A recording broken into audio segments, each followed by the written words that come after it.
Halo teman-teman, di sini saya akan kembali menjelaskan materi dari mata kuliah kami, yaitu audit internal berbasis risiko, di mana saya akan menjelaskan salah satu materi dalam mata kuliah audit internal berbasis risiko, di mana dosen pada mata kuliah ini Ibu Dr. Deliana SEAK MSI CA.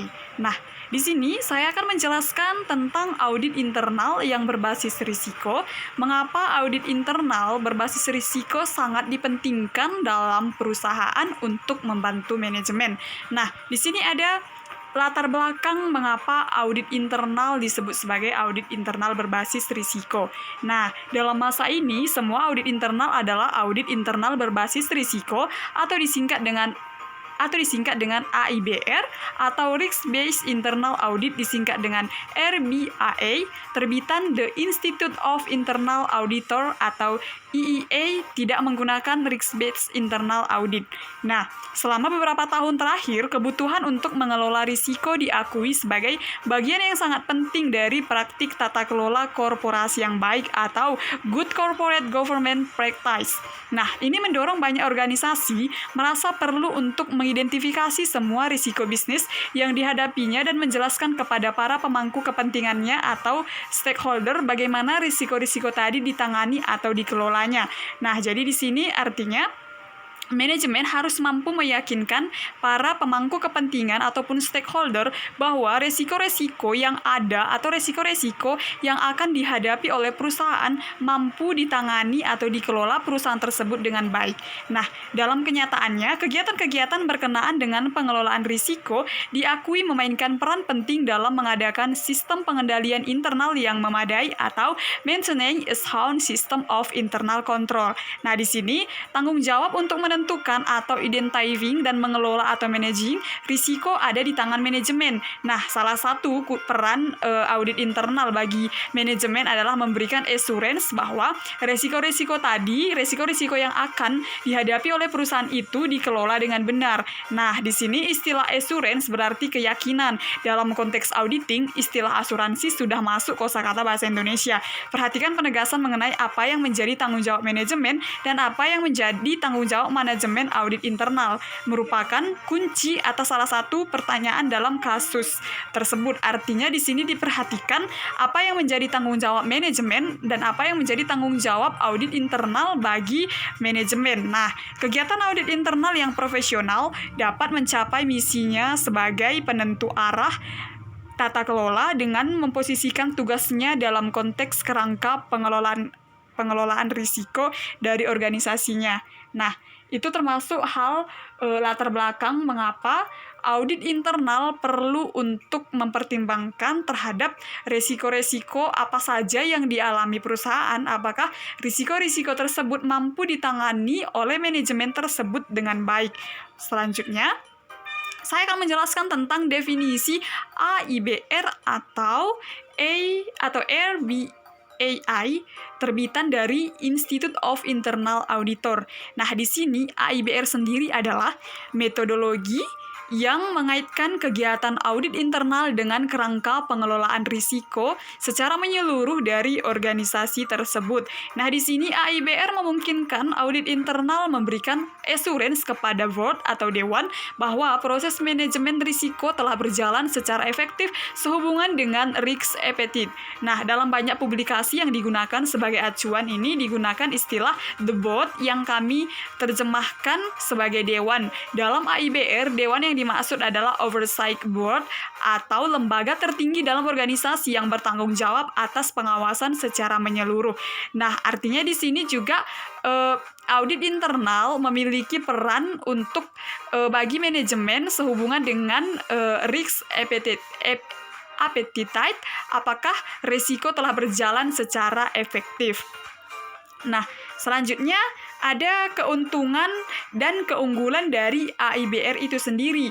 Nah, keuntungan yang pertama adalah manajemen telah mengidentifikasi, menilai atau assess dan menanggapi atau responded risiko-risiko di atas dan di bawah risk appetite.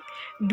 Tanggapan terhadap risiko sudah efektif tetapi tidak berlebihan dalam mengelola risiko yang melekat atau inherent risks dalam ambang batas risk appetite. Nah, ingat bahwa prinsip cost benefit, biaya yang dikeluarkan untuk menangani risiko dibandingkan manfaat yang diperoleh. Nah, yang keuntungan yang ketiga adalah dalam hal risiko yang masih ada atau risiko residual tidak sejalan dengan risk appetite, ada tindakan yang diambil untuk memperbaiki situasi tersebut. Keuntungan yang keempat, proses manajemen risiko termasuk efektifnya tanggapan dan tuntasnya tindak lanjut dipantau oleh manajemen untuk memastikan proses tersebut berjalan secara efektif. Nah, keuntungan yang kelima, risiko, tanggapan, dan tindak lanjutnya dikelompokkan dan dilaporkan dengan tepat.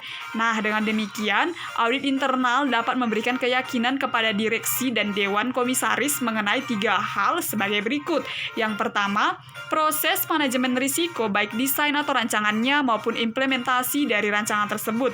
Yang kedua, pengelolaan risiko-risiko yang dianggap kunci termasuk efektifnya pengendalian dan tanggapan lain terhadap pengendalian tersebut. Yang ketiga, pelaporan dan pengelompokan risiko secara lengkap, akurat, dan tepat.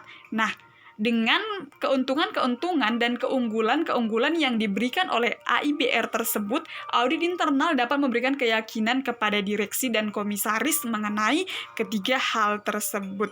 Nah, selanjutnya ada implementasi AIBR. Seperti apa AIBR ini dapat diimplementasikan? Nah, yang pertama ada tahap menilai risk maturity. Nah, yang pertama ini mendapatkan gambaran menyeluruh tentang bagaimana dewan dan manajemen menentukan, menilai, mengelola, dan memantau risiko. Gambaran ini akan memberikan petunjuk apakah catatan atau daftar risiko dapat dipercaya untuk tujuan perencanaan audit. Nah, di tahap pertama ini, audit internal harus memperoleh gambaran bagaimana seorang dewan dan manajemen dalam perusahaan tersebut mampu menilai, mengelola, memantau risiko yang dihadapi oleh perusahaannya. Yang tahap kedua, perencanaan audit berkala.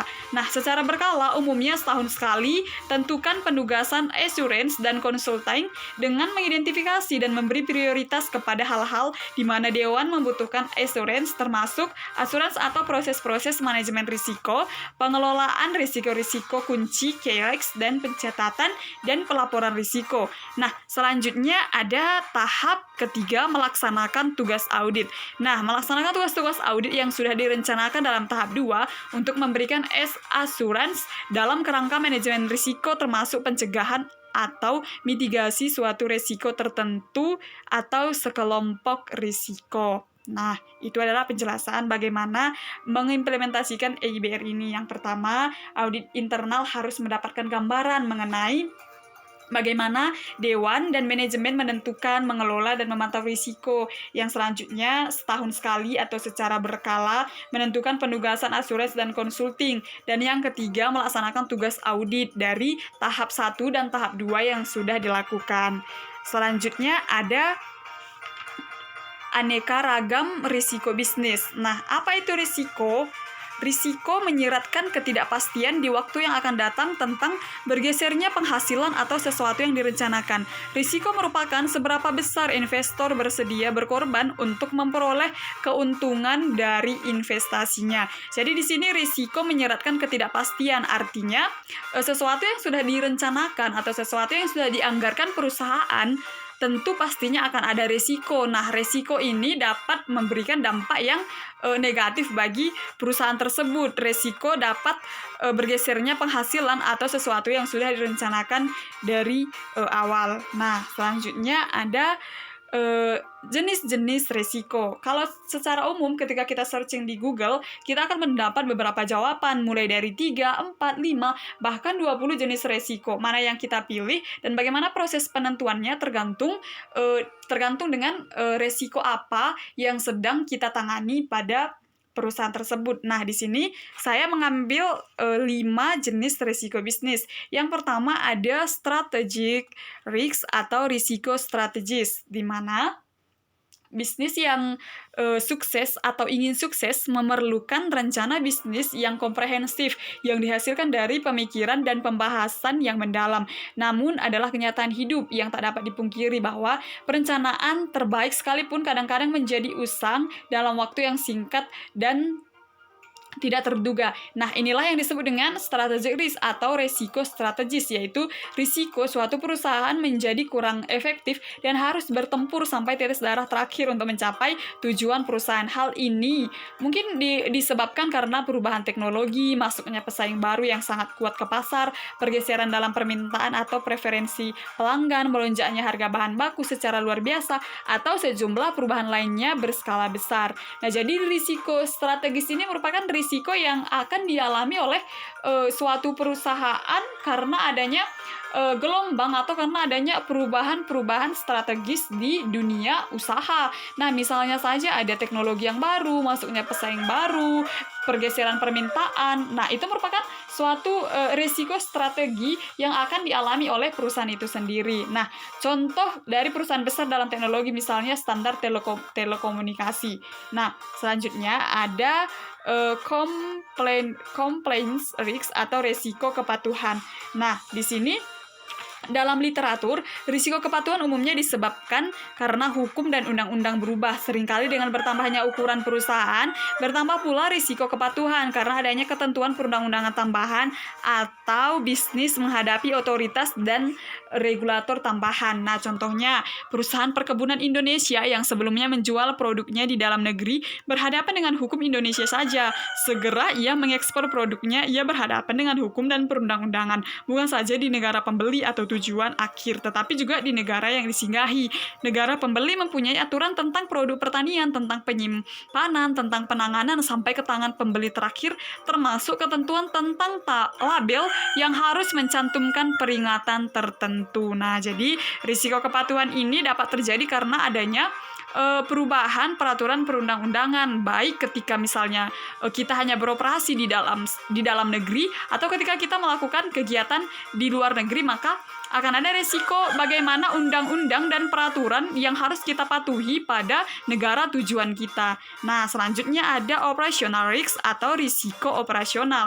Nah, operational risk atau risiko operasional merupakan kegagalan yang tidak terduga dalam kegiatan perusahaan sehari-hari, bisa berupa kegagalan teknis seperti listrik padam atau karena sebab manusia mogok kerja atau proses rusak atau berhentinya dan berjalan. Dalam beberapa hal, risiko operasional bisa terjadi karena lebih dari satu sebab. Contohnya seorang pegawai salah menulis cek seharusnya 5 juta ditulis 50 juta. Merupakan kesalahan manusia dan sekaligus kesalahan dalam memproses cek tersebut. Nah, di risiko operasional ini merupakan risiko yang mungkin sangat rentan dialami oleh perusahaan. Bisa saja diakibatkan oleh manusia ataupun karena kegagalan teknis seperti listrik padam. Nah, yang keempat ada financial risk atau risiko keuangan. Nah, kebanyakan kategori risiko mempunyai dampak keuangan dalam pengertian biaya tambahan atau kehilangan pendapatan. Nah, namun di sini kategori risiko keuangan ini secara spesifik berhubungan dengan uang yang masuk dan keluar perusahaan dan kemungkinan kerugian keuangan secara mendadak. Nah, jadi financial risk ini risiko keuangan, risiko yang dialami perusahaan ketika berhubungan dengan uang yang masuk dan keluar perusahaan dan kemungkinan kerugian keuangan secara mendadak. Nah, ada risiko yang kelima yaitu reputational risk atau risiko reputasi. Nah, ada banyak jenis usaha. Namun di sini mereka semua mempunyai satu kesamaan. Apapun industrinya, reputasi adalah segala-galanya. Meskipun kita banyak membaca mungkin di surat kabar perusahaan yang tidak segan-segan mengorbankan reputasinya atau reputasi pemiliknya. Nah, resiko reputasi bisa disebabkan oleh tuntutan atau kasus hukum yang besar atau penarikan kembali produk dari peredaran. Seperti dalam industri mobil, terjadi produk recall, publikasi negatif terhadap pimpinan dan staf perusahaan, atau kritikan terhadap produk atau jasa yang diberikan. Dan dengan kemajuan teknologi, berita buruk dengan cepat mencapai puluhan juta manusia. Jadi, resiko reputasi ini ini merupakan resiko yang jika reputasi perusahaan atau pemiliknya hancur, kerugian berupa hilangnya pendapatan terjadi karena pelanggan menghindari berbisnis dengan perusahaan itu. Nah, jadi itu adalah penjelasan dari kelima jenis resiko bisnis. Nah, jadi demikian yang dapat saya sampaikan dan yang dapat saya jelaskan mengenai materi dari mata kuliah audit internal berbasis risiko. Adapun kurang lebihnya dalam penyampaian saya minta maaf dan saya mengucapkan terima kasih dan salam sehat untuk kita semua.